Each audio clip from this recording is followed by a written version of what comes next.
Adrian Cole controlled a multi-billion-dollar empire. From his glass-walled perch in the sky, convinced real power meant never needing anyone below him. But one catastrophic night shattered everything, leaving him ruined and unexpectedly reliant on his housekeeper's overlooked daughter. When Naomi quietly asked if she could inspect his crashed systems, Adrian almost laughed. What could a mid-20s community college coder do that his elite engineers couldn't? But there was one crucial thing the fallen tycoon didn't know. The young woman standing in his penthouse, someone he'd barely acknowledged, was about to become either his redemption or his destruction. And she was the only person alive who could prove the betrayal came from inside his own boardroom. Before we dive back in, let me know in the comments where you're watching from.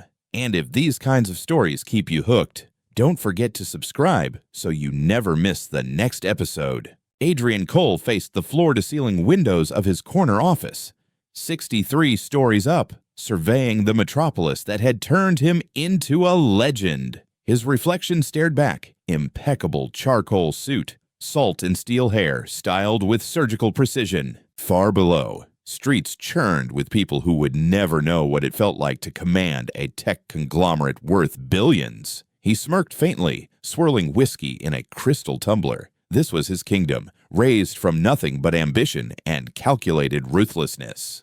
"Mr. Cole," a wavering voice clipped through the quiet. Adrian turned, his expression cooling instantly. Ethan Grady, his IT director, hovered in the doorway, gripping a tablet like a lifeline. Sweat beaded on his temple despite the perfectly calibrated AIR conditioning.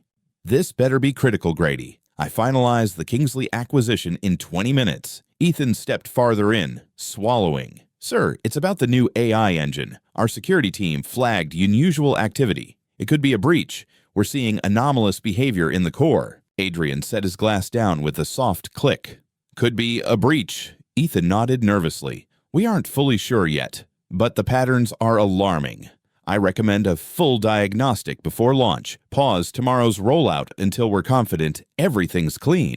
"Before what exactly?" Adrian's voice sliced the room. "Before we seal the biggest deal of the decade. Before we rewrite predictive investing. Do you understand what's riding on tomorrow?" Ethan flinched. "Yes, sir, but if someone accessed our core systems, then they'll meet the most advanced encryption on the market." Adrian cut in, snatching a folder from his desk. "I didn't build Cole Quantum Systems by jumping at shadows. The platform is fine. Your job is to make sure tomorrow's presentation is flawless." Ethan's jaw tensed, but he nodded. "Understood, sir." As the IT director retreated, Adrian returned to his windows. The city glittered with promise. Tomorrow he'd unveil technology that would make him untouchable. Tomorrow his legacy would be etched in steel and code. He had no idea tomorrow would never arrive.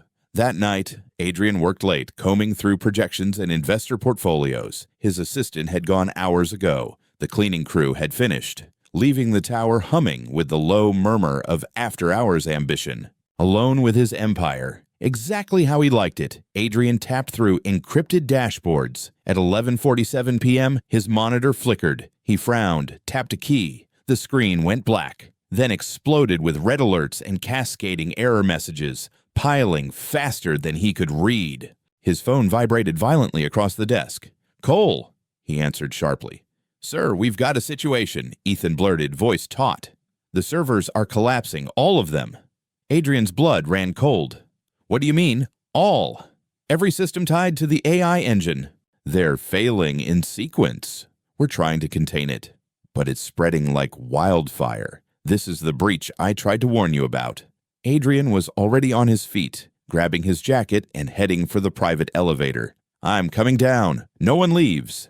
The descent to the server floor felt endless. When the doors parted, chaos swallowed him. Engineers crowded around glowing monitors, faces ghostly in emergency lighting. A thin veil of acrid smoke curled from one rack, stinging the air. Ethan stood at the center, barking orders that no one seemed able to execute fast enough. "Talk to me," Adrian demanded. Ethan turned, exhausted eyes ringed with red. "Someone planted a back door months ago. It's been dormant until tonight. Now it's detonating everything. The algorithm is self-corrupting. dragging legacy systems down with it. "Shut it off," Adrian snapped. "We're trying," Ethan said tightly, "but whoever did this knew our architecture intimately. They're tunneling through our own security. Every time we seal one route, another opens."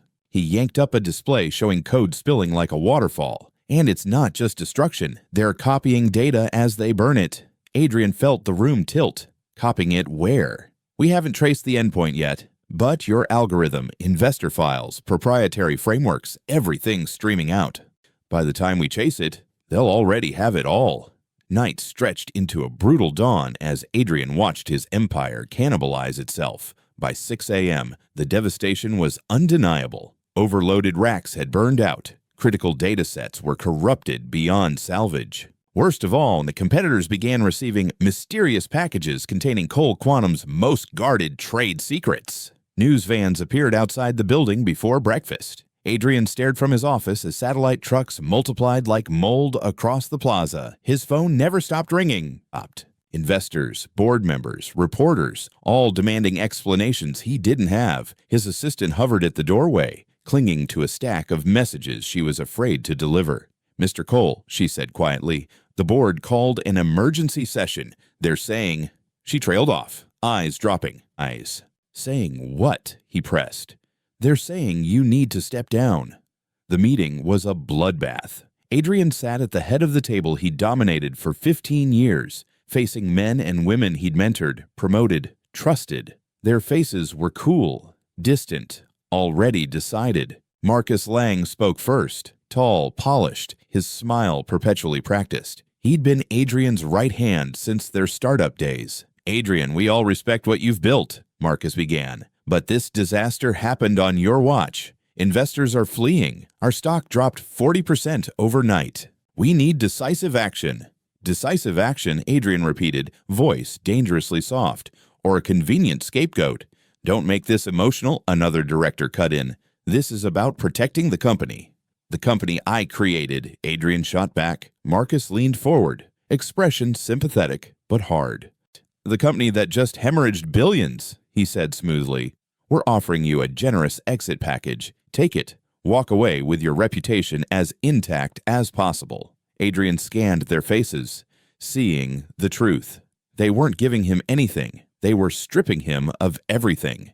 "And if I refuse," Marcus's smile thinned, "then we vote, and you know exactly how that ends." The tally was unanimous, 12-1. Even those Adrian had personally recruited raised their hands against him. Security waited in the hallway before the doors opened. "You'll need to surrender your badges and company devices," Marcus said, standing. "We'll have your personal belongings delivered to your residence." Adrian rose slowly, movements controlled despite the inferno inside. He studied Marcus's satisfied expression, committing it to memory. "You orchestrated this." "I salvaged this company from your incompetence," Marcus replied, gesturing to the guards. "Gentlemen, please escort Mr. Cole from the premises." The walk to the elevator was the longest of Adrian's life. Employees he'd never bothered to know watched him pass, some pitying, others quietly pleased. Security flanked him like he'd been caught stealing. When the elevator doors shut, cutting off whispers and phone cameras, Adrian finally exhaled. Outside, reporters swarmed, flashes popped, microphones shoved toward his face like spears as questions collided around him. "Mr. Cole, how does it feel to lose everything? Did you ignore security warnings? Are criminal charges coming?" Adrian pushed through silently and slid into the back of his town car. His driver mercifully said nothing as they pulled away from Cole Quantum Systems. The penthouse felt like a tomb. Adrian moved through rooms that had once hosted senators, celebrities, and billionaires, now echoing with emptiness. His wife had left 6 months earlier, tired of living with a ghost. His son had cut ties even longer ago, with nothing left to distract him. The silence screamed. He heard the vacuum before he saw her. Elena Foster had cleaned his penthouse for nearly 5 years, a gentle-eyed woman in her early 50s. She worked with quiet efficiency and unshakable dignity. She never asked personal questions, never gossiped, never expected more than a brief nod. Adrian had treated her like part of the furniture as long as her paycheck cleared. Now she stepped into the doorway, carrying a mug on a small tray. Mr. Cole, I thought you might need this, she said softly. Adrian looked from the steaming tea to her face. For the first time, he really saw her. The concern in her gaze, the careful way she set the cup down. Thank you, Elena, he murmured. She nodded and turned to leave, then hesitated. Sir, if I may, I'm sorry for what happened. It isn't right, what they've done. You didn't deserve to be tossed aside like that. Something inside Adrian cracked. I appreciate you saying that, he replied quietly. My daughter. She's good with computers, Elena added shyly. She goes to community college, always talking about code and systems I don't understand. If you ever need help with that stuff. Adrian almost scoffed. Help from a community college student, a cleaner's kid, but he swallowed the reflexive insult, tasting bitterness. That's kind of you, he said instead.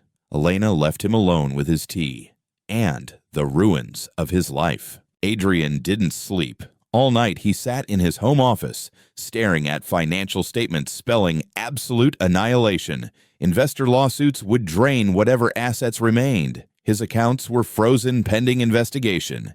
His reputation, once bulletproof, was radioactive. The next morning, a courier arrived with the final blow, a foreclosure notice officially stamped and inescapable, granting him 30 days to vacate. He read it 3 times before the words sank in. Bankrupt, homeless, finished.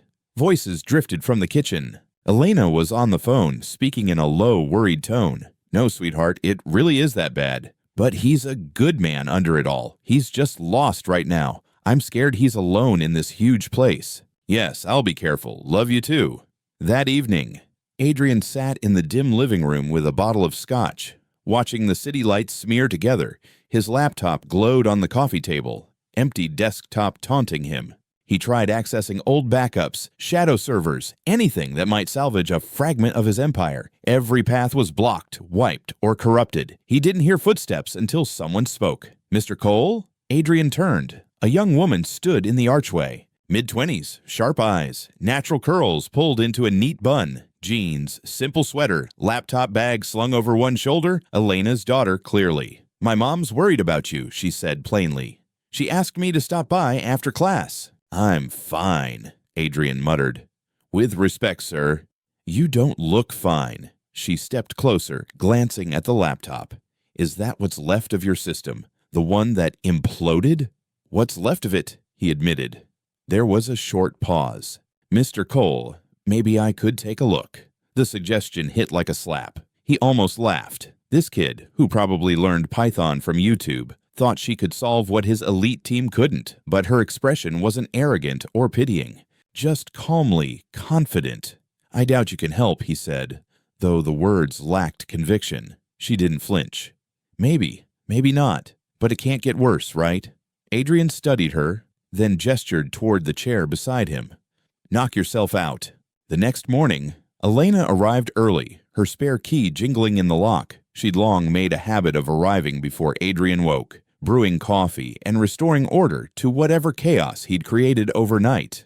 Today, she found an unexpected sight. Adrian sat amid scattered papers and empty cups in the living room. Her daughter was beside him, hunched over a laptop. Naomi, honey, what are you doing here? Elena gasped. Naomi looked up, eyes red from an all-night screen marathon. Mom, you have to see this. She spun the laptop toward them. Someone didn't just hack Mr. Cole's system, they sabotaged it from the inside. Look at these code fragments. They're intentional. Someone wanted everything to collapse. Adrian, equally exhausted, pointed at the monitor. Your daughter is either a genius or some kind of miracle worker.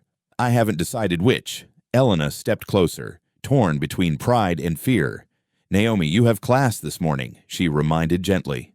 This matters more, Naomi insisted, fingers flying. See this embedded string? It's the malware's signature. Whoever wrote it left a personalized mark, probably assuming nobody would dig this deep. If I can follow it, we can track the source. Adrian interrupted, old habits sharpening his tone. It's not that simple. Corporate security isn't tracing calls in a thriller. You can't just follow code. Naomi didn't even look up. Actually, you can. Programmers have patterns, habits like handwriting. Their code leaves fingerprints. If I gather enough samples, I can map a profile. That would take weeks. Adrian objected. Or a few hours, Naomi said, if you stop interrupting me. Elena sucked in a breath at her daughter's audacity. Adrian surprisingly went quiet. He watched Naomi navigate his broken system like she'd built it herself, uncovering pathways he never knew existed. There, she finally said, pointing at a set of timestamps. This access point was created 4 months ago. Same credentials, same terminal, every time. Friday nights around 11, like clockwork. Whoever did this had high-level clearance, not some random hacker, an insider. Adrian leaned closer. Can you tell who?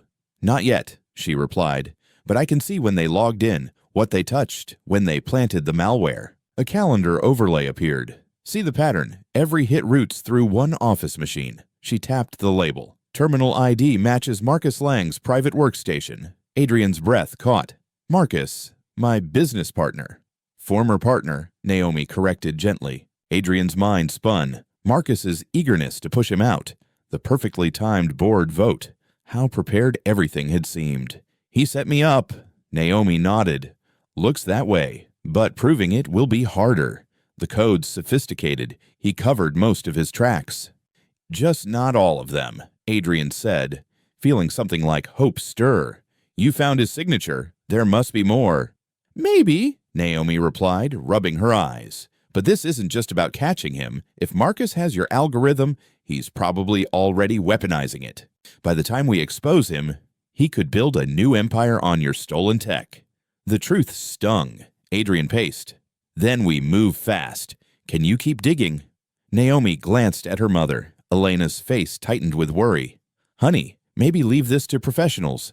I am a professional, Naomi shot back. I just don't have a fancy diploma yet. It's not about your skills, it's about safety, Elena insisted. These people are powerful. Exactly why someone has to stand up to them, Naomi said, turning to Adrian. I'll help, but I need access to your old mainframe, the one at headquarters. If Marcus left anything, it's buried there. Adrian shook his head. I'm locked out. I can't even get past reception. Naomi's lips curved into a small, defiant smile. Good thing my mom still has her service entrance key. That night, the three of them stood in the alley behind Cole Quantum Systems. The tower loomed overhead, glass and steel reflecting streetlights like cold fire. Security cameras swept the obvious entrances. But the service door used by janitors and maintenance sat in shadow. Elena's hands trembled as she slid the key into the lock. If we're caught, we won't be, Naomi whispered. Mom, you know this building better than anyone. Can you guide us? Elena nodded reluctantly and led them through industrial corridors. They slipped past storage closets and cramped break rooms, climbing back stairwells built for people deemed unimportant. Adrian followed in silence, humbled by how much of his own building he'd never bothered to see. The server room roared with cooled air and humming machines. Naomi plugged her laptop into a forgotten terminal in the corner and got to work immediately. Okay, I'm inside. Their security's solid, but they're not expecting an intrusion from the custodial wing. Adrian kept watch near the door while Elena hovered protectively behind her daughter. Minutes dragged. Footsteps echoed faintly somewhere above them. Naomi, Adrian hissed. We need to move. Almost there, she muttered, sweat beading at her hairline despite the cold. Just need to... Yes. She pulled up a directory, eyes widening. Mr. Cole, look. On screen. A hidden project tree glowed. Operation Hydra, stamped with Marcus's credentials. Files detailed the sabotage plan, the breach timeline, even covert communications with rival firms. It was all there, written with the arrogance of a man certain he'd never be caught. Can you copy it? Adrian asked. Naomi was already exporting. Duplicating to 3 separate encrypted drives. This is ET. This is what you needed. Heavy footsteps thudded overhead, growing louder. A nearby door slammed. Adrian's pulse spiked. How long? 30 seconds, Naomi said. A radio crackled in the hallway. Security to server room. Unauthorized activity at Terminal 7. 20 seconds, she added, voice tight. The door handle rattled. Done, Naomi whispered, ripping her laptop free and shoving it into her bag. Elena grabbed her arm and pulled her toward a narrow maintenance exit Adrian hadn't noticed. They hurried through twisting back passages as shouts erupted behind them. Radios squawked orders. Security flooded the server room too late. The trio slipped out into the alley, then walked briskly toward Elena's aging sedan parked a block away. They didn't run. Running drew attention. They moved like three ordinary night shift workers. Only once they were in the car, doors shut and engine humming, did Adrian exhale. In the back seat, Naomi clutched her laptop, grinning breathlessly. "That was insane," she whispered. Elena's knuckles whitened around the steering wheel. "Don't you ever drag me into that again." Yet even as she scolded, a small smile tugged at her lips. Against every odd, they'd secured the evidence that could flip everything. Adrian caught Naomi's gaze in the rearview mirror. "When you said you knew computers, you undersold yourself." She met his eyes steadily. "People underestimate me all the time, Mr. Cole. I'm used to it." The weight in her words made Adrian's chest tighten. How many brilliant people had he dismissed because they didn't fit his narrow, polished mold of power? "I won't repeat that mistake," he said quietly. Naomi nodded and opened her laptop again. As Elena drove them through the sleeping city, Adrian watched the tower that had once defined his life recede in the distance. For the first time since the crash, he felt possibility. After their escape, Adrian found himself in unfamiliar terrain. Elena's modest two-bedroom apartment in a quiet, aging complex far from downtown glass and steel. The living room became their improvised war room, Naomi's laptop and scattered printouts colonizing every flat surface. Adrian sat on the sagging couch, watching Naomi decrypt files with fierce concentration. In the cramped kitchen, Elena brewed coffee for yet another late night. The apartment smelled like vanilla candles and last night's stew, so different from his sterile penthouse, it disoriented him. "Mr. Cole, you need to see this," Naomi called. He joined her at the folding table. On screen, encrypted messages scrolled, emails between Marcus and 3 board members, plotting a takeover months before the crash. The conspiracy ran deeper than Adrian had imagined. "They choreographed everything," Naomi said quietly. "The breach was just the trigger. They've been positioning themselves to push you out for almost a year." Adrian's jaw clenched. "I thought I was mentoring Marcus," he muttered. "Turns out I was just convenient camouflage." "There's more," Naomi said, switching files. "He's been feeding your competitors pieces of the algorithm for months, selling you off in fragments while pretending to protect the company." The betrayal burned. Marcus had stood beside him at his wedding. He'd held Adrian's newborn son. They'd built the company together, or so Adrian thought. Now he saw the truth. Marcus had waited for the perfect moment to strike, and Adrian's arrogance had given it to him. "Can we use this in court?" Adrian asked. "Maybe," Naomi said, "but emails alone aren't enough. We need logs tying Marcus's credentials directly to the sabotage code." She scrolled through dense lines of programming. "He used proxies, layered routes. It's like following footprints through a storm." Elena set 3 mugs of coffee on the table. "Naomi, you've been staring at that screen for 6 hours. Rest." "I'm fine, Mom." "She's right," Adrian added, surprising himself. "We push too hard. We make mistakes. Exhaustion wrecked enough already." Naomi raised an eyebrow. "Is this the same man who used to grind through 30-hour stretches?" Adrian gave a wry smile. "That man lost everything. I'm trying something different." They paused for a quick meal. Casserole reheated in a chipped dish, eaten at a wobbly table. Elena insisted Adrian eat. The simple domestic scene felt almost unreal. He couldn't remember the last time he'd shared dinner without a spreadsheet between them. "Mr. Cole," Elena ventured gently, "why did you build all this? What were you chasing?" Adrian stared into his coffee. "I grew up with nothing," he said. "My father scrubbed floors in office buildings. My mother cleaned houses." He stopped, realizing what he'd admitted. He looked at Elena, seeing the parallel for the first time. "I spent my life trying to outrun where I came from," he continued. "I thought success meant distance, from mop buckets, from worn hands, from people like my parents." He glanced around her cozy apartment. "From people like you." "And now?" Elena asked softly. Adrian exhaled. "Now I'm in your kitchen eating leftovers, realizing the person who gutted my life grew up wealthy, and the people helping me rebuild are the ones I never bothered to see." He met her eyes. "I'm sorry, Elena, for every time I ignored you, for treating you like part of the scenery instead of a human being." She reached across and patted his hand. "We all learn in our own time, Mr. Cole. What matters is who we choose to be, now." Naomi watched, her view of Adrian shifting. She'd expected to dislike him, helping only because her mother asked, but his humility, his sincere regret, complicated that. "Okay," she said, pushing back her chair. "I think I know how to track Marcus properly. It'll mean finding backup servers your company pretends don't exist." Adrian frowned. "There aren't any. Everything was centralized." "Everything you knew about," Naomi countered. "But any decent IT director keeps emergency backups off-grid. I'd bet Ethan Grady has them hidden. If we locate his stash, we'll have clean logs of every action Marcus took. Undisturbed, time-stamped, court-friendly." "How do we find them?" Adrian asked. "We ask Ethan," Naomi replied. "He won't help," Adrian said. "He works for Marcus now." "Does he?" Naomi pulled up Ethan's file. "According to this, he submitted a resignation 2 days after you were forced out. HR never processed it fully, but he stopped showing up. Doesn't sound like someone thrilled with the new regime."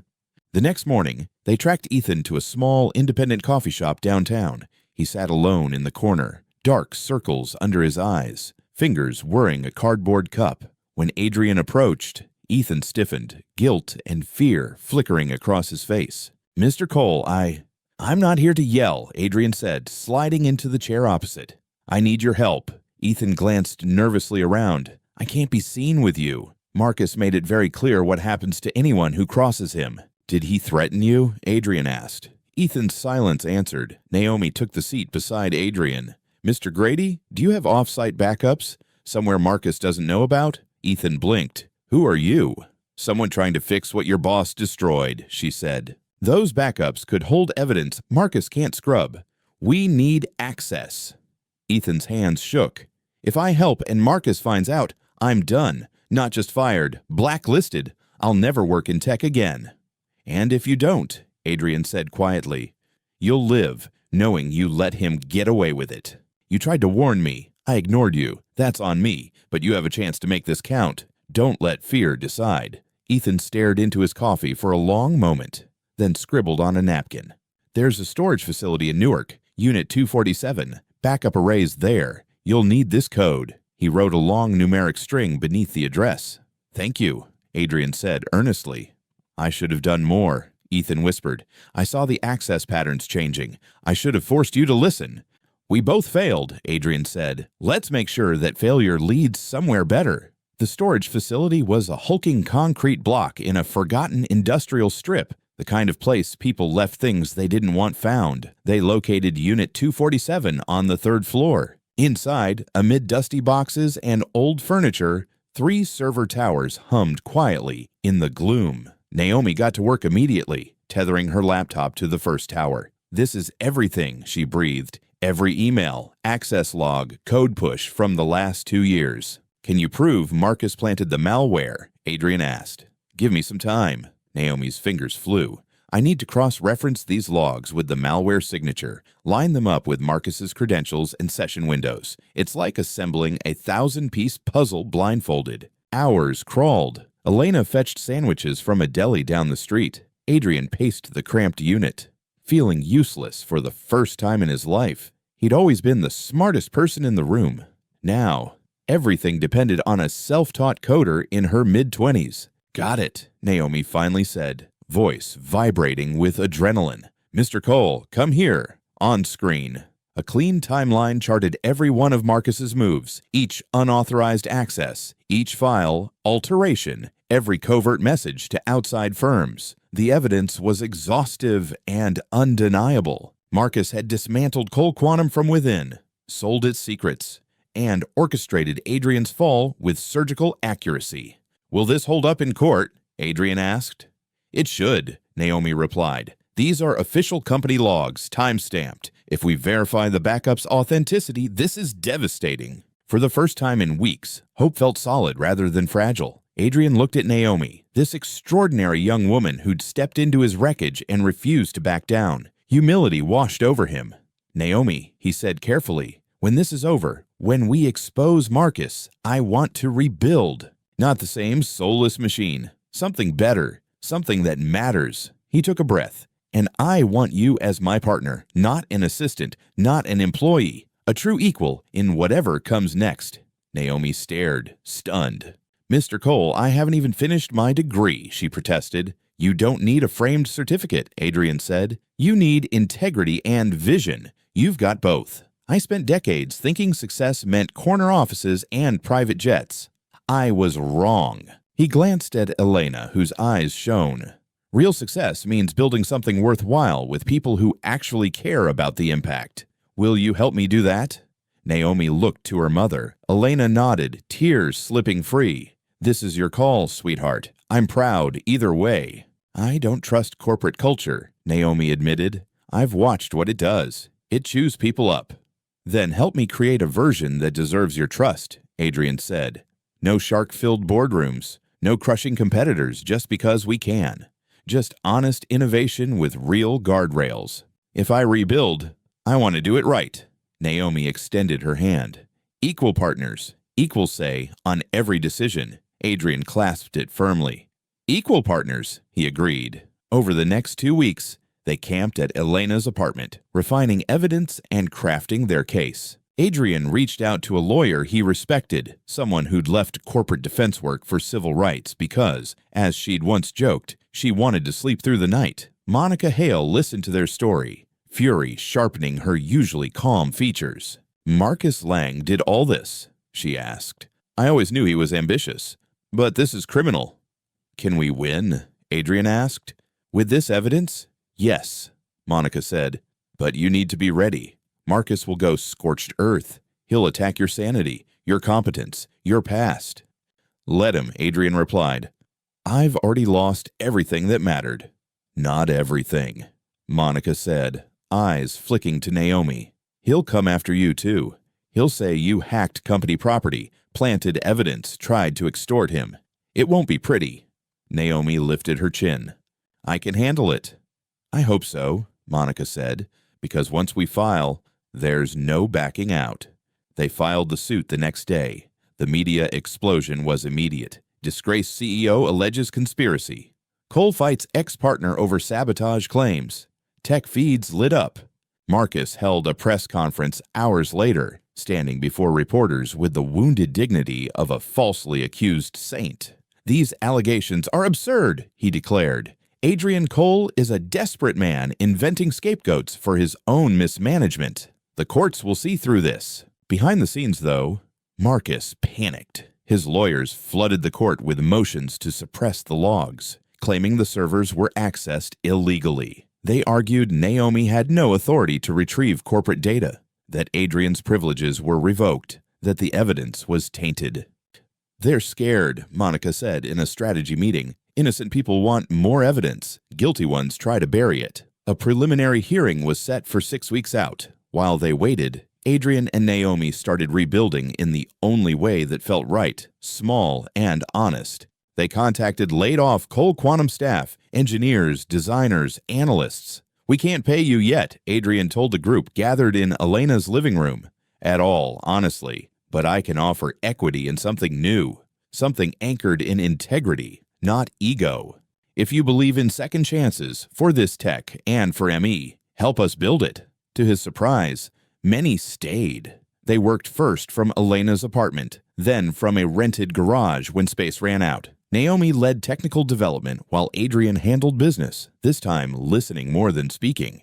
He learned names, birthdays, stories. He brought coffee, took out trash, stayed late to help clean. Elena watched with quiet pride as her daughter commanded respect from seasoned engineers, and as Adrian transformed from aloof executive into someone who treated leadership as service. You're doing good, baby, Elena told Naomi one night, stacking pizza boxes. I'm terrified, Naomi admitted. What if I'm not enough? What if I let everyone down? Then you learn and try again, Elena said. Success isn't never falling. It's stubbornly getting up. The algorithm they built was lean and principled. Instead of ruthless profit-at-any-cost predictions, it prioritized ethical investments, flagging companies abusing workers or wrecking the environment. It favored long-term stability over short-term spikes, even when that meant lower immediate returns. Investors want maximum profit, not moral lectures, one developer warned. Then we'll find different investors, Adrian replied, people who understand that real sustainability needs more than quarterly wins. The first backer was a small nonprofit focused on ethical finance, offering just enough to keep them afloat.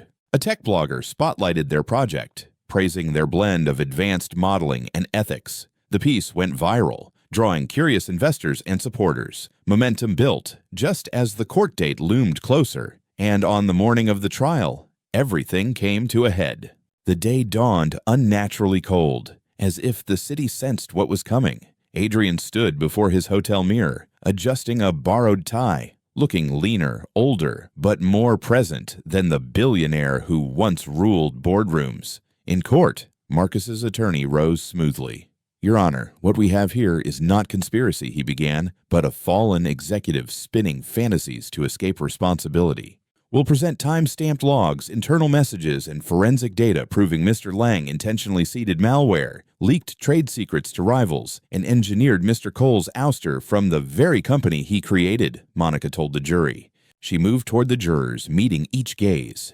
"You'll hear from Naomi Williams, a young specialist whose skill and courage uncovered what seasoned experts overlooked. You'll see evidence Mr. Lang tried desperately to erase. You'll realize this case isn't about wounded pride or petty revenge," she finished. "It's about what happens when powerful people weaponize their influence and betray the trust placed in them." The room felt charged.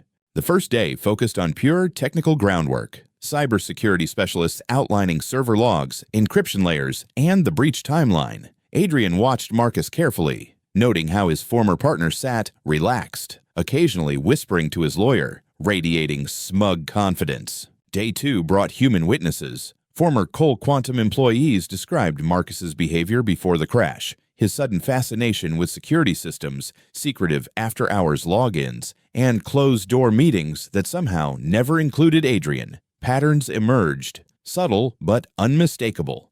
Mr. Lang was always driven, testified Sarah Mitchell, a former project lead. But after Mr. Cole announced the new AI platform, Marcus's whole attitude shifted. He complained constantly that Adrian took credit for everyone else's brilliance. He'd make these comments half-joking about how the company needed new leadership to really thrive, she continued. It felt like he was slowly turning people against Adrian, testing our loyalties piece by piece. On cross, Victor Blackwell pounced. "Ms. Mitchell, isn't it accurate that you were let go from Cole Quantum for performance issues?" "I was laid off when Marcus took control, alongside 40 other people," she answered evenly.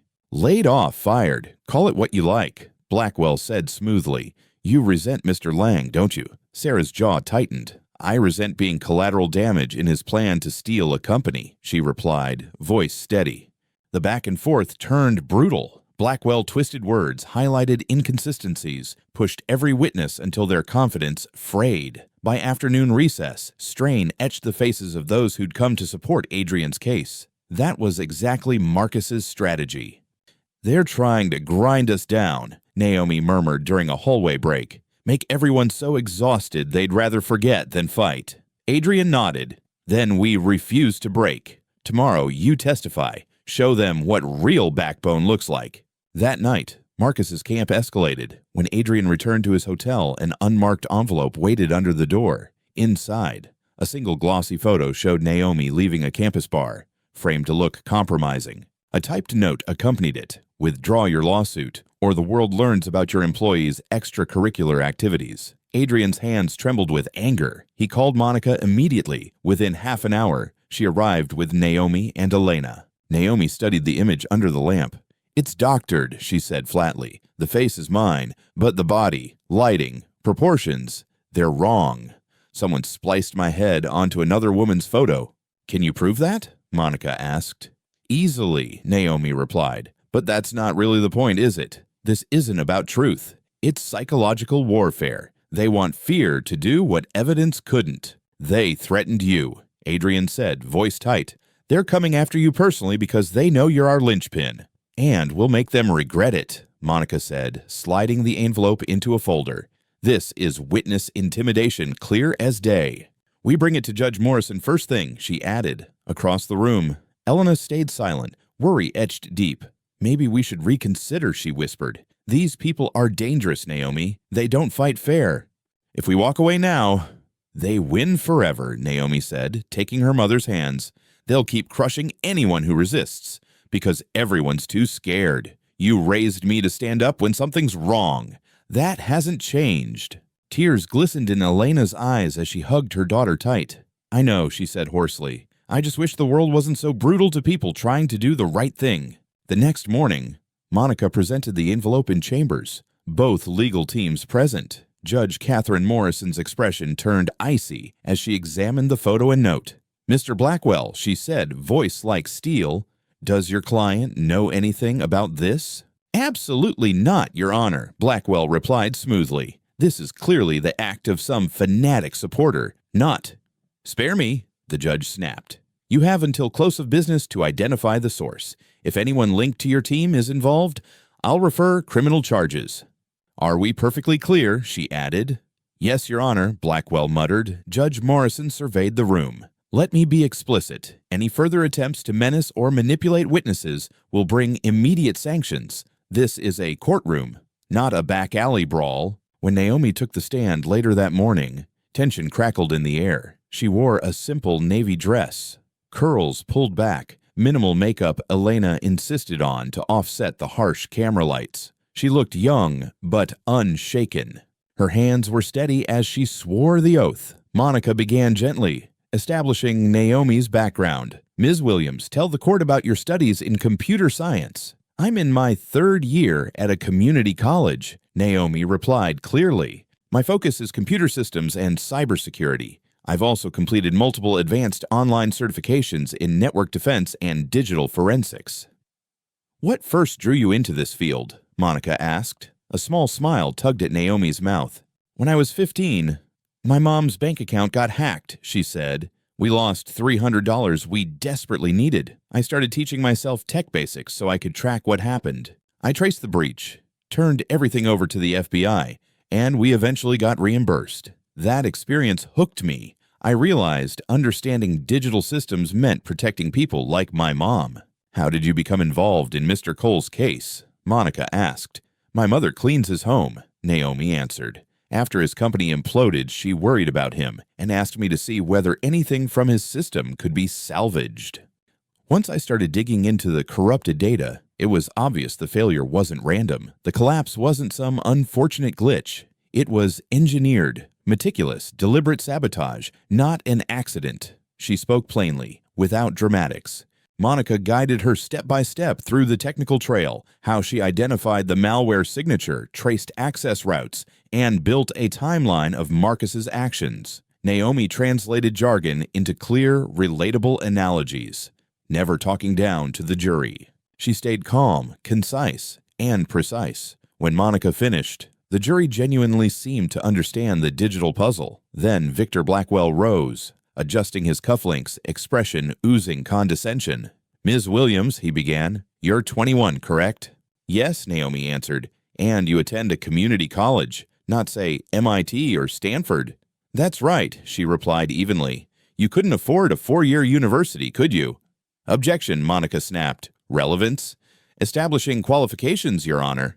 Overruled, Judge Morrison said. But keep it brief, Mr. Blackwell. He smiled smugly. Ms. Williams, you hold no formal degree, no brand-name professional credentials, and no full-time cybersecurity job, correct?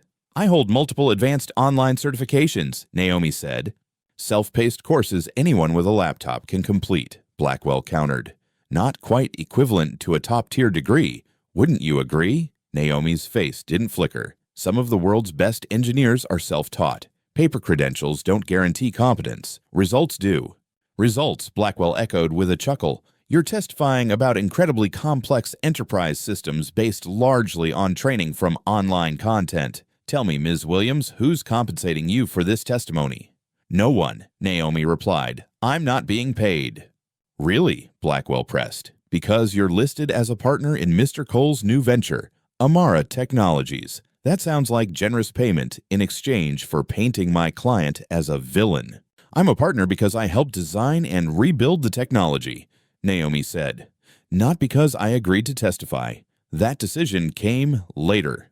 How remarkably convenient. Blackwell sneered. He paced slowly before the witness stand. Let's discuss how you obtained this so-called evidence. You accessed company servers without authorization, didn't you? I accessed backup systems using information provided by the former IT director, Naomi answered. Backups that stored critical logs. Backups that were still corporate property, Blackwell stressed. Property you had no formal legal right to touch, correct? The company had been stolen from its rightful owner through illegal means, Naomi said. I was helping recover proof of that theft.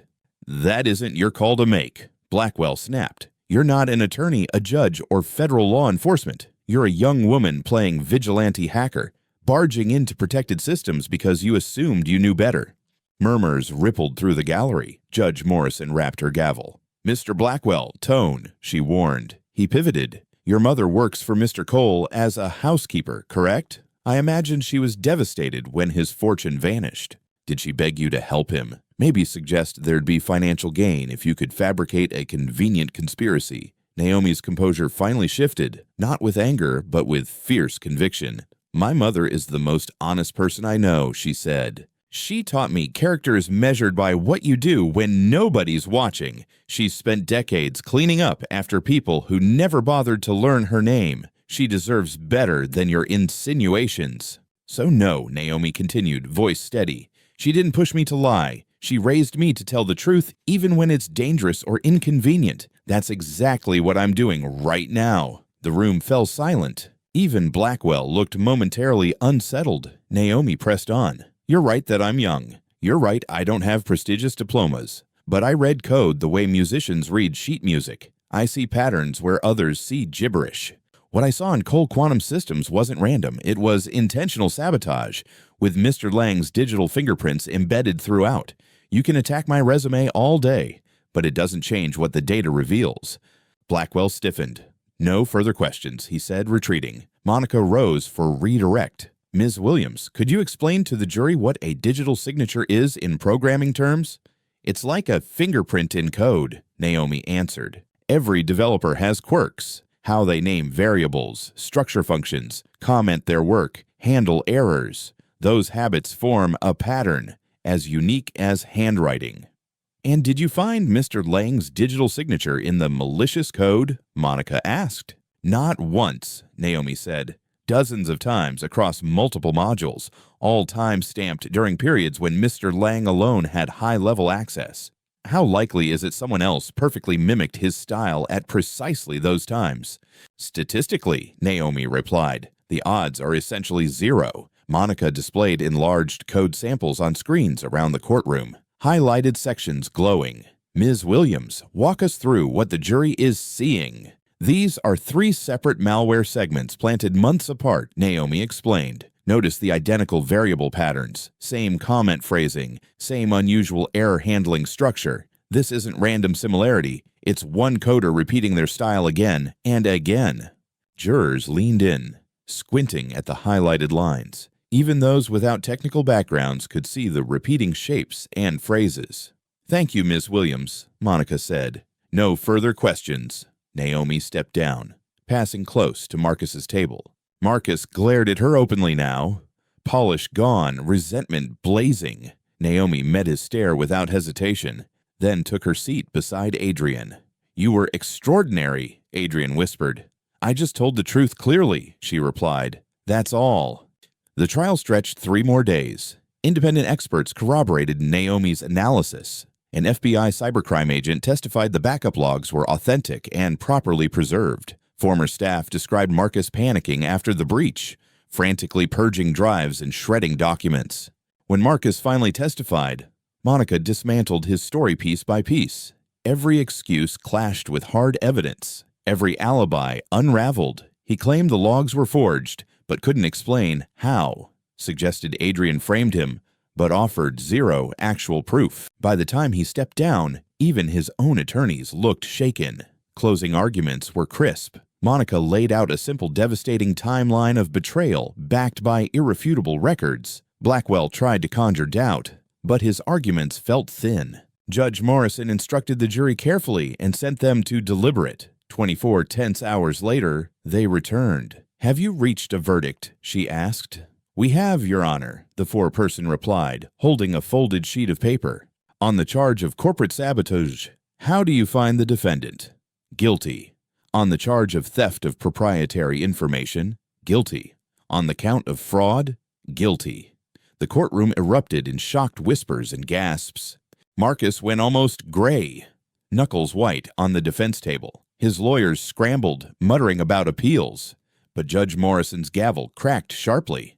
"Mr. Lang, this court finds you guilty on all counts. Sentencing will occur 3 weeks from today. You will surrender your passport and submit to electronic monitoring immediately," she continued. Then she turned to Adrian. "Regarding the civil claims, the court rules entirely in your favor. Full ownership of the algorithm and related intellectual property returns to you, along with damages totaling." Adrian stood. "Your Honor, if I may." She eyed him. "Briefly, Mr. Cole."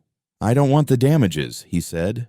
"I'd like the funds directed to scholarships for under-resourced students pursuing technology, students like Naomi, who have the talent but not the access." A faint smile softened the judge's features. "A commendable request. The court approves that designation. Anything further?" "Yes," Adrian said. "I ask that Ms. Naomi Williams be recognized as co-creator of the algorithm in the official record. Her contribution is undeniable." "Granted," Judge Morrison said. "Ms. Williams, congratulations." Outside, reporters swarmed as they exited the courthouse, microphones thrust forward. Adrian paused briefly. "Justice wasn't just served for me today," he said. "It was served for everyone ever told they didn't matter. This outcome belongs to a young woman who refused to be dismissed," he added, nodding toward Naomi, "and to a mother who taught her that integrity outweighs comfort. Thank you." They slipped away before more questions could fly. That night should have been pure celebration, but Adrian felt uneasy. Marcus had been too composed at the verdict, not devastated, not enraged, calculating. Men like him didn't surrender. They regrouped. Adrian's instincts soon proved right. At 2 a.m., his phone shrilled. Monica's voice was toot. "Adrian, there's been a break-in. Someone hit Amara Technologies. The alarm tripped. Police responded, but the intruders escaped before they were cornered." Adrian was dressed and moving seconds later. He arrived to flashing patrol lights painting the building red and blue. Inside, desks were overturned, drawers rifled, server rack doors hanging open, cables severed. It didn't look like theft. It looked like a threat. A warning. Naomi stood amid the wreckage, laptop clutched to her chest, face pale but resolute. Elena had an arm wrapped protectively around her shoulders, eyes blazing. "They were hunting our evidence backups," Naomi said as Adrian approached. "They wrecked the main server array, but they didn't find what they wanted." "Because you moved everything," Adrian guessed. Naomi nodded faintly. "Because I never keep a single point of failure. Triple encrypted drives in 3 locations, plus redundant cloud mirrors." She managed a tired grin. "Paranoia starts looking wise once people actually come after you." Detective Carla Rivera, no relation despite sharing Elena's accent, took statements. "We captured footage of 2 masked suspects, gloves, professional movements. This wasn't random vandalism. We're treating it as a targeted operation," Rivera continued. "Someone hired them. Mr. Lang," Adrian said immediately. "We can't claim that yet," Rivera cautioned, "but given the timing, he's absolutely on our radar. Electronic monitoring shows he stayed home, but that proves very little." "What should we do?" Elena asked. "Stay alert," Rivera said. "We'll increase patrols. I'd also suggest private security for all 3 of you until we have suspects in custody." After the officers left, the trio sat amid overturned chairs and scattered papers. Dawn smeared gray and pink across the shattered blinds. "He's not done," Naomi said quietly. "The verdict didn't end anything for him. He'll keep pushing, trying to scare us back into silence." "Then we make hiding impossible," Adrian replied. He pulled out his phone and drafted a detailed account for every journalist in his contacts. Within hours, major outlets blasted the headline, "Convicted Saboteur, linked to break-in at victim's new company." Public outrage was immediate. Social feeds flooded with support for Amara Technologies and demands that authorities clamp down harder on Marcus. By noon, The FBI had opened a new investigation into potential witness retaliation and conspiracy. Marcus's attorneys issued a statement denying involvement, blaming unknown extremists, but investors abandoned him in droves. Remaining partners severed ties. Firms that had bought his stolen tech now faced their own legal storms. His empire crumbled in days. That evening, as Adrian helped Naomi and Elena straighten the office, his phone buzzed with a blocked number. "Cole," he answered. "You ruined me," Marcus rasped. His voice sounded frayed, stripped of charm. "Everything I built is gone." "You ruined yourself," Adrian said. "I just made your choices visible." "I made you," Marcus snarled. "Without me, you'd still be chasing small contracts. Without you, I'd still have my soul," Adrian replied. "We could have built something honorable." "Don't preach to me," Marcus snapped. "You were just as cutthroat as I was. Only difference is you got lucky." "No," Adrian said calmly. "The difference is I learned from the collapse. You're still blaming everyone but the man in your mirror." Silence stretched, then a harsh laugh. "You think this is over? I've still got friends, money, moves you can't see." "Then use them to become better," Adrian said. "If you keep swinging, you'll only lose what little remains." He hung up. "Was that him?" Naomi asked. "Yeah," Adrian said. "Anything we should worry about?" "Nothing worth repeating," he answered. "Our best answer is the same. Keep building. Make what we create so strong his resentment becomes background noise." Over the next 2 weeks, they rebuilt the office, upgraded security, and threw themselves into work. The verdict story continued to circulate, drawing unexpected opportunities. Universities requested Naomi as a guest lecturer. Investors approached with clean offers. Former Cole Quantum employees, disillusioned by what had happened, reached out wanting to join Amara Technologies. But the most powerful moment came when Elena's name was officially added as co-founder to the corporate charter. Monica presented the papers in a small ceremony. From today forward, Monica announced, Amara Technologies is legally recognized as founded by Adrian Cole, Naomi Williams, and Elena Williams. Equal equity, equal authority. Elena's hands shook as she held the document, tears streaking down her cheeks. "I've spent my life cleaning other people's offices," she whispered. "I never imagined my name on one." "You've always been more than your job," Naomi said, hugging her. "You raised me, sheltered Adrian, kept us grounded. This company carries your spirit." Adrian nodded. "Amara Technologies exists because you opened your home when mine disappeared. This is just the world catching up to what we already knew." Surrounded by their small but growing team, they felt something richer than victory. Belonging. Months turned into half a year. Adrian stood outside their new permanent headquarters, a renovated community center in a working-class neighborhood. Not a gleaming skyscraper, but a brick building with history and big windows spilling sunlight across the street. "What do you think?" Naomi asked, blueprints tucked under her arm. "It feels honest," Adrian said, "like a real place for real people." Renovations had become a neighborhood project, local contractors working alongside staff, teaching teens construction and tech skills. Elena insisted on inclusive hiring, valuing potential over polished resumes. The result was a team humming with energy and diverse perspectives, a sharp contrast to the homogeneous halls of Adrian's old company. The grand opening stunned him. Former colleagues, curious investors, and reporters filled the courtyard. More importantly, 50 scholarship recipients, students from overlooked communities, sat in the front rows. Their tuition was funded by the damages Adrian had redirected after the trial. Naomi stepped behind the podium, looking both nervous and luminous in a simple gray suit. The murmurs faded as she began. 6 months ago, I was juggling community college classes and barista shifts to help my mom cover rent, she said. Today, I'm standing here as CEO of a tech company trying to redefine what ethical innovation looks like. She let that sink in. But this isn't just my story. It's ours. Everyone's society underestimated. We've all been told we're not enough, not polished enough, not credentialed enough, not connected enough, she continued. Amara Technologies exists to prove talent isn't born from privilege. It's born from opportunity and persistence. She gestured to the scholarship students. These 50 represent everything we believe in. Bright minds who were always worthy, but rarely invited. Our program fully funds their education, pairs them with mentors, and guarantees internships here. Because we're not just constructing a company, Naomi said. We're building a pipeline for innovators who might otherwise be invisible. Applause crashed through the courtyard. Adrian watched from stage left, heart full, seeing his younger self in awe of her. Elena spoke next. Most of my life, I've been unseen, she said.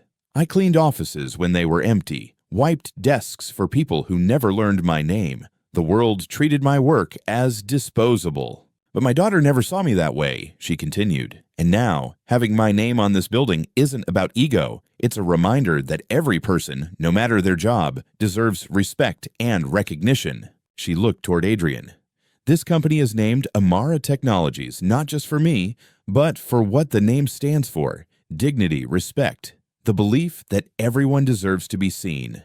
If we can succeed while honoring that, she finished, then our impact will outlast any balance sheet. When Adrian took the mic, he ditched his prepared remarks and spoke from experience, voice roughened by perspective. I built my first company on ego and hunger, he said. I judged success by profit margins and office views. I hired for pedigree and fired for quarterly dips, and I lost everything because I forgot people.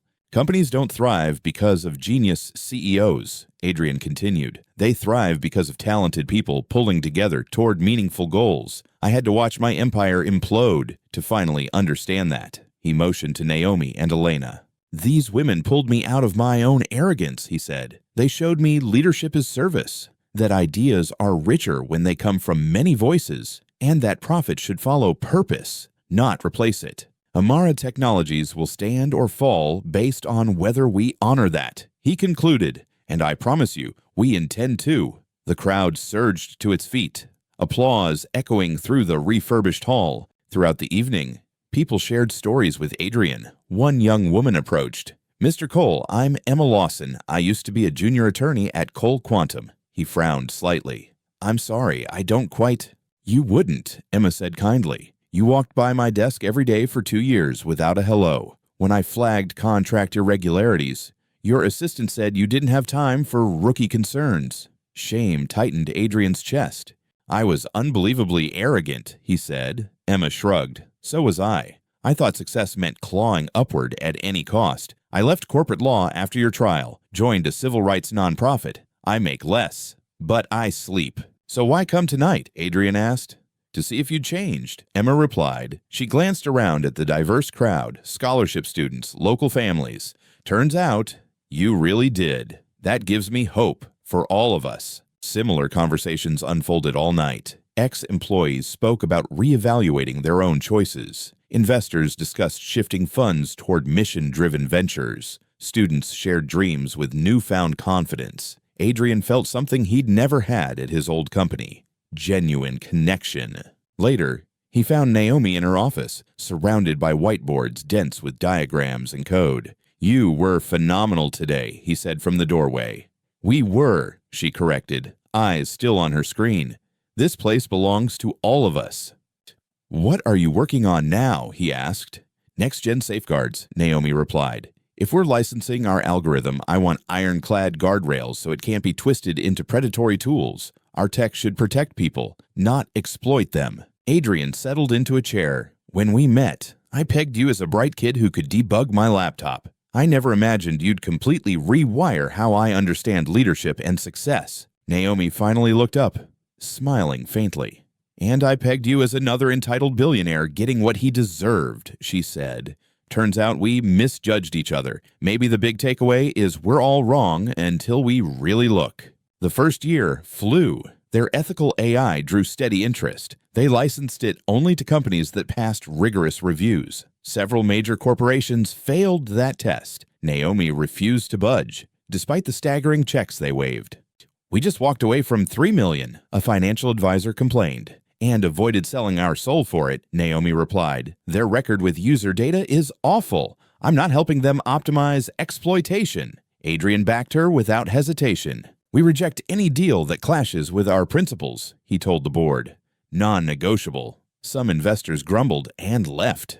Others stayed, drawn by consistency. Slowly, Amara Technologies earned a reputation for meaning every word it said. Profits were modest compared to tech giants, but clean and steady. The scholarship program expanded from 50 students to over 200, offering mentorships, internships, and a clear pipeline into meaningful tech roles, especially for those traditional hiring had ignored. Naomi, now 26, became a regular on conference stages, speaking about ethical AI in her journey from community college to CEO. She never sanitized her background. Instead, she leaned into it. Proving success doesn't require privilege, just opportunity, grit, and allies. Elena embraced a public role she'd once feared. She led community outreach, forging partnerships with local schools, launching adult retraining programs, and ensuring the company remained woven into the neighborhood's fabric instead of floating above it. "We don't just extract talent and money from this community," she told a local reporter. "We invest right back. These folks are our neighbors. Their stability is tied to ours. That's the relationship we want." Adrian's role evolved. He handled operations and investor relations, but no longer dominated conversations. Instead, he facilitated, listened, and amplified others' ideas. Collaboration demanded more effort than command and control. But the results, and his own peace, were infinitely richer. 3 years post-trial, Stanford's business school invited him back to speak. Standing before sharp-eyed MBAs, Adrian smiled ruefully. "Last time I was here, I told a very different story about winning," he began. "I said you needed to be the smartest in the room, the most relentless, willing to sacrifice anything for profit. I called compassion a liability." He paused. "I was catastrophically wrong." He described losing everything: Naomi's intervention, Elena's compassion, the rebirth of Amara Technologies. "The company I run now generates a fraction of my old revenue," he said. "Yet it creates exponentially more real-world value. We hire people others overlook. We build tech that improves systems instead of simply extracting money. We count success in lives changed, not just dollars stacked." A student raised a hand. "Isn't that approach naive?" "How do you compete with ruthless companies?" she asked. "By redefining competition," Adrian answered. "We're not chasing domination or annihilating rivals. We're proving ethical business is viable business, and more investors and customers want that every year." Another student asked, "What about when ethics and profit collide?" "We pick ethics," Adrian said simply.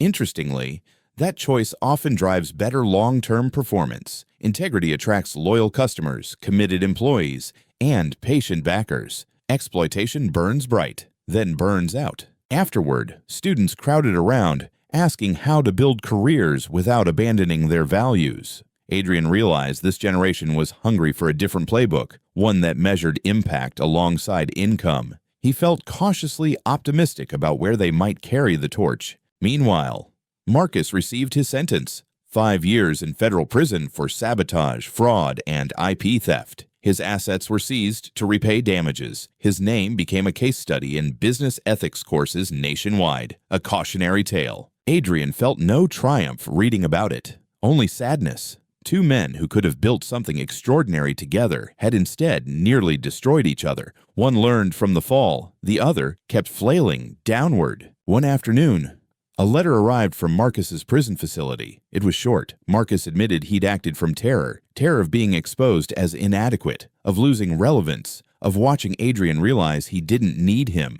"I'm not asking forgiveness," the letter ended.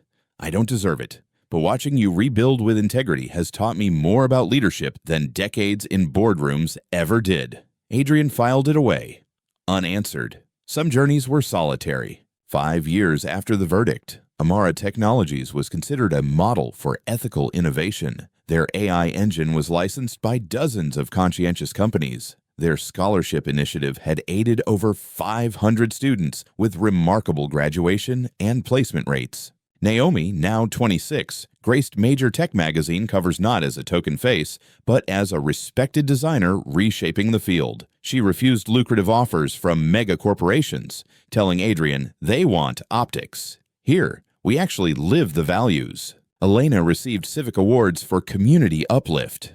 The neighborhood flourished. New shops, safer streets, steady jobs. Amara Technologies had become a cornerstone, proving corporations could heal as well as harm. Adrian, now in his early 60s, thought constantly about legacy, not legacy of buildings or titles, but of people empowered and principles preserved. And always, at the story's heart, remained a single moment, a quiet voice asking, "Can I take a look?" And a fallen man finally wise enough to say, "Yes." Lesson 1. Power without humility always cracks. If you're in your 60s or 70s, you've seen more than a few Adrian Coles in your lifetime. Men who climbed so high, they forgot what the ground looked like. Adrian believed real power meant never needing anyone below him. He had the view, the penthouse, the glass office, the billions on paper. Maybe it reminds you of executives you watched on the evening news, or a boss you once had who wouldn't remember your name if you passed him in the grocery store. His fall came fast. A hacked system, a partner's betrayal, a boardroom that turned on him in one brutal vote. But if we're honest, the cracks started long before the computers exploded. They began the day he decided the people who cleaned his floors and brewed his coffee didn't matter. The older we get, the clearer it becomes. The moment you think you're untouchable is the moment life starts quietly sharpening its lessons. Power without humility always eventually finds its breaking point. Lesson 2. The people you overlook may be the ones who save you. Many of us grew up watching our parents or grandparents work invisible jobs. Janitors, housekeepers, factory hands, bus drivers. They kept everything running, but were rarely thanked. Elena, the housekeeper, belonged to that quiet army. For years, Adrian barely noticed her. She moved through his penthouse like a ghost, polishing his trophies while he took conference calls. Yet in his worst hour, it was Elena who showed up with a cup of hot tea and genuine concern. And it was her daughter, Naomi, a community college coder with no fancy diploma, who crawled into the wreckage of his systems and found the truth. Think about that. Not the Ivy League engineers, not the polished board members, but a young woman everyone underestimated, and a mother the world treated as background. Together, they uncovered the sabotage, broke into the company through the service entrance, and carried out the evidence that saved his name. If you've ever been overlooked, you know how that feels in your bones. This story reminds us that human worth isn't set by job titles or zip codes. Sometimes the hands that once emptied trash cans are the same hands that pull you back from the edge. Lesson 3. Real success is measured by what you rebuild, not what you lose. By the time the courtroom dust settled, Adrian had every reason to grow bitter. He'd been humiliated on national television, stripped of his company, nearly ruined by the man he once called a friend. Folks our age know that kind of loss, maybe not in billions, but in jobs, marriages, health, or retirement savings that suddenly vanished.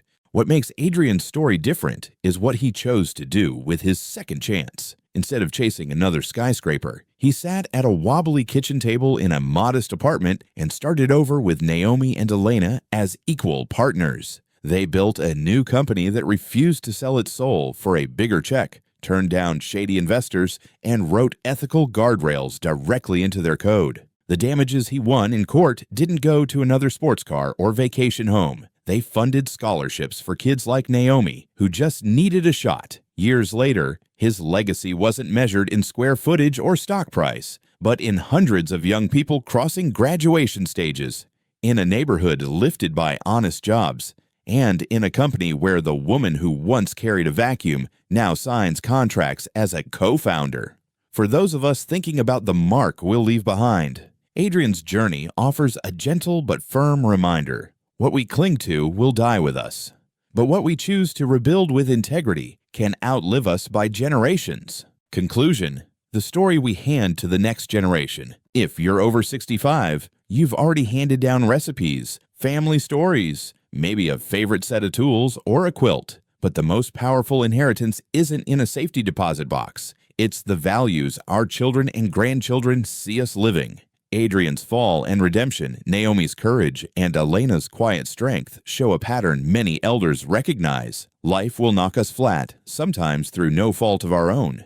Yet we still have a say in who we become afterward. We can grow hard and bitter, or softer and wiser. We can cling to status, or invest in people. This story invites each of us in these later chapters of life to ask a simple question: when my time is done, will people remember what I owned or the lives I quietly lifted when everything was on the line? Friends, after walking with Adrian, Naomi, and Elena through betrayal, loss, and rebuilding, I'd love to hear from you.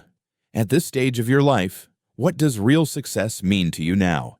Is it money, freedom, family, faith, the people you've helped, or something else entirely? If you were in Adrian's shoes, who in your life would you want standing beside you in the storm, and why? Share your thoughts in the comments, tap the like button, and subscribe to my YouTube channel so you don't miss the next story and the next set of life lessons.